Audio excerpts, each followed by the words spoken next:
എന്താണ് ആത്മാവിൻ്റെ മരണം? ആത്മാവിൻ്റെ മരണം എന്ന് പറയുന്നത് ദൈവത്തിൽ നിന്നും വേർപെട്ട ഒരവസ്ഥയാണ്. ദൈവം മനുഷ്യനെ സൃഷ്ടിച്ചത് ദൈവത്തോടു കൂടി ആയിരിക്കുവാനാണ്, ദൈവത്തെ അറിയുവാൻ, ദൈവത്തെ സ്നേഹിക്കുവാൻ, ദൈവത്തെ സേവിക്കുവാൻ, ദൈവത്തോടുകൂടി കൂട്ടായ്മയിലായിരിക്കുവാൻ.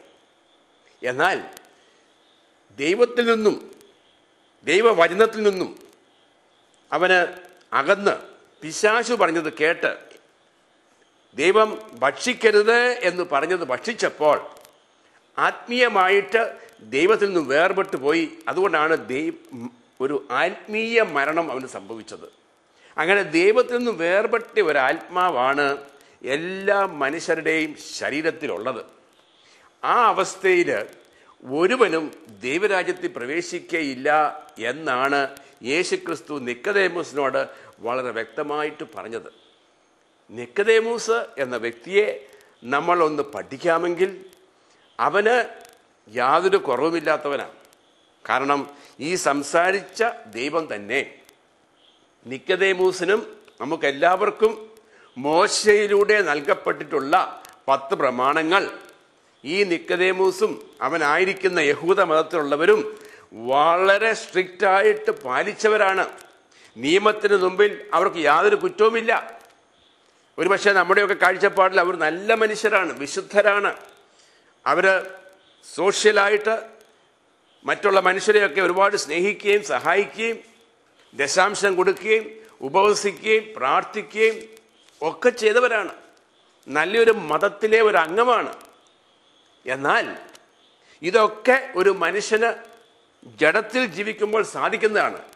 നമ്മളുടെ പ്രാർത്ഥനകളും നമ്മളുടെ ബലികളും നമ്മളുടെ നേർച്ച കാഴ്ചകളും നമ്മളുടെ ദൈവത്തോടുള്ള തീഷ്ണതകളും നിയമത്തിന് മുമ്പിൽ കുറ്റമില്ലാതെ എല്ലാം മുറുകെ പിടിച്ച് അതുപോലെ അനുസരിക്കുന്നതും എല്ലാം ജഡികമായ മനുഷ്യനാണ്, ശരീരത്തിൽ ജീവിക്കുന്ന മനുഷ്യനാണ്.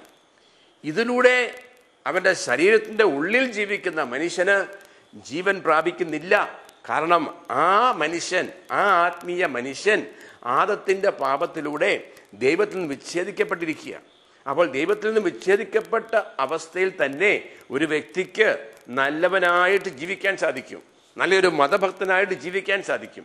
അങ്ങനെ ഒരു മനുഷ്യനെയാണ് ദൈവത്തിൻ്റെ വചനം നമ്മുടെ മുമ്പിൽ അവതരിപ്പിച്ചുകൊണ്ട് പറയുന്നത്, ഈ നല്ല മനുഷ്യൻ സ്വർഗരാജ്യത്തിൽ പ്രവേശിക്കുകയില്ല. ആ നിക്കോദേമോസിനോട് പറയുന്നു, സത്യമായി ഞാൻ നിന്നോട് പറയുന്നു, നീ വീണ്ടും ജനിക്കുന്നില്ലെങ്കിൽ നീ സ്വർഗരാജ്യത്തിൽ പ്രവേശിക്കുകയില്ല.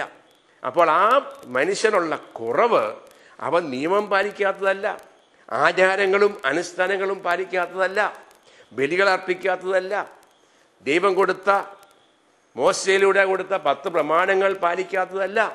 ആ മനുഷ്യനുള്ള കുറവ് അവന് വീണ്ടും ജനിക്കാൻ സാധിക്കുന്നത് ദൈവവചനത്തിൽ നിന്നാണ്.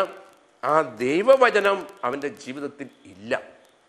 കാരണം പത്രോസ് 1-ാമത്തെ ലേഖനത്തിൽ വളരെ വ്യക്തമായിട്ട് പുതിയ നിയമത്തിൽ വീണ്ടും ജനിച്ച സഭയ്ക്ക് എഴുതിയ ലേഖനത്തിൽ പറയുന്നു, നിങ്ങൾ വീണ്ടും ജനിച്ചിരിക്കുന്നത് നശ്വരമായ ബീജത്തിൽ നിന്നല്ല, മറിച്ച് ജീവനുള്ളതും അനശ്വരവുമായ ദൈവവചനമാകുന്ന ബീജത്തിൽ നിന്നാണ്.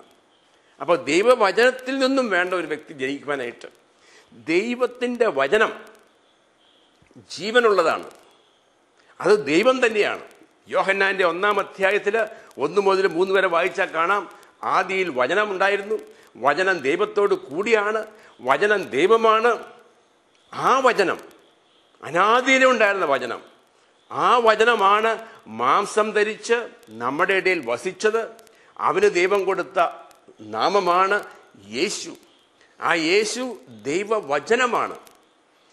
ആ ദൈവവചനമാകുന്ന യേശു നമ്മളോട് പറയുന്നു, ഞാൻ നിങ്ങളോട് സംസാരിക്കുന്ന ഈ വചനങ്ങൾ ആത്മാവും ജീവനുമാണ്. അപ്പം ദൈവത്തിൻ്റെ വചനം ആത്മാവാണ്, ദൈവത്തിൻ്റെ വചനം ആത്മാവാണ്, ആ ദൈവത്തിൻ്റെ വചനമാണ് യേശു. അപ്പോൾ യേശു ആത്മീയനാണ്, ദൈവമാണ്. ആ ദൈവമാണ് നമ്മുടെ മുമ്പിൽ നമ്മളെപ്പോലെ ഒരു മനുഷ്യ ശരീരം എടുത്ത് ഈ ഭൂമിയിൽ അവതരിച്ചത്. എന്നാൽ നിക്കദേമൂസ് എന്നുള്ള നല്ല മനുഷ്യൻ, നല്ലൊരു മതഭക്തൻ, അവനെ സംബന്ധിച്ച് ആർക്കും ഒരു കുറ്റവും പറയാൻ സാധിക്കത്തില്ല. അവൻ്റെ അറിവനുസരിച്ച് ആത്മാർത്ഥമായിട്ട് തീക്ഷ്ണതയോടുകൂടി ദൈവകൽപ്പനകളൊക്കെ പാലിച്ച് എല്ലാം ജീവിച്ച നല്ല മനുഷ്യനാണ്.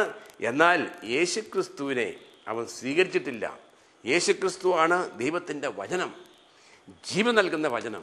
യേശു പറഞ്ഞു, ഞാൻ ജീവനാണ്, ഞാൻ വഴിയും സത്യവും ജീവനുമാണ്, എന്നിലൂടെ അല്ലാതെ ആരും പിതാവിൻ്റെ പക്കലേക്ക് പോകുന്നില്ല. ഇന്ന് എന്നുള്ളതുപോലെ നല്ല മനുഷ്യർക്ക് അവരുടെ അറിവില്ലായ്മയിലൂടെ സംഭവിക്കുന്നത് അവർക്ക് എന്തെങ്കിലും തെറ്റ് ചെയ്യുന്നതല്ല. അവരുടെ ജീവിതത്തിലേക്ക് ഒന്ന് നോക്കിയാൽ തീർച്ചയായിട്ടും എല്ലാവരും നല്ല മനുഷ്യരാണ്, ആത്മാർത്ഥതയുള്ളവരാണ്.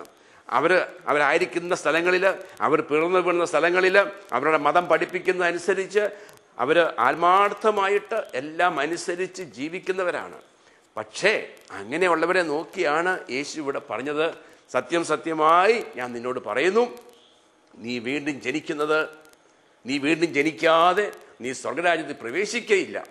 ആ വീണ്ടും ജനിക്കുന്നത് ദൈവവചനത്തിൽ നിന്നാണ്. ആ ദൈവവചനം യേശുവാണ്. കാരണം വെളിപാട് പുസ്തകത്തിൽ നമ്മൾ കാണുന്നുണ്ട്, ദൈവം യേശുവിന് കൊടുത്ത പേര് തന്നെ ദൈവവചനമെന്നാണ്. യേശു ദൈവവചനമാണ്.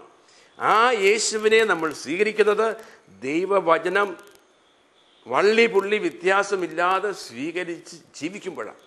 അപ്പോൾ അതുകൊണ്ട് നമുക്ക് ഈ ദൈവത്തിൻ്റെ വചനത്തെക്കുറിച്ചുള്ള അറിവില്ലായ്മ യേശുവിനെ കുറിച്ചുള്ള അറിവില്ലായ്മയാണ്.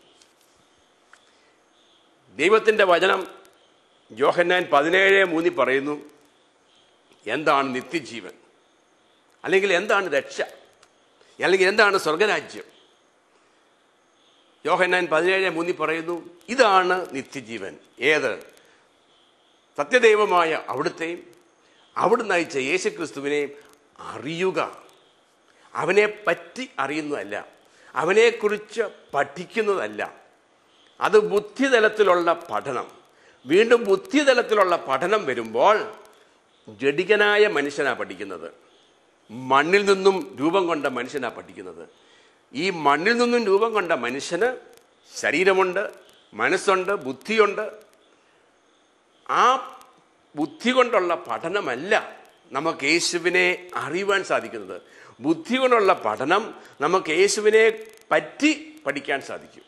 എന്നാൽ ദൈവത്തിൻ്റെ വചനം പറയുന്നു, എന്താണ് നിത്യജീവൻ, സത്യദൈവമായ അവിടുത്തെയും അവിടുന്ന് അയച്ച യേശുക്രിസ്തുവിനെ അറിയുക.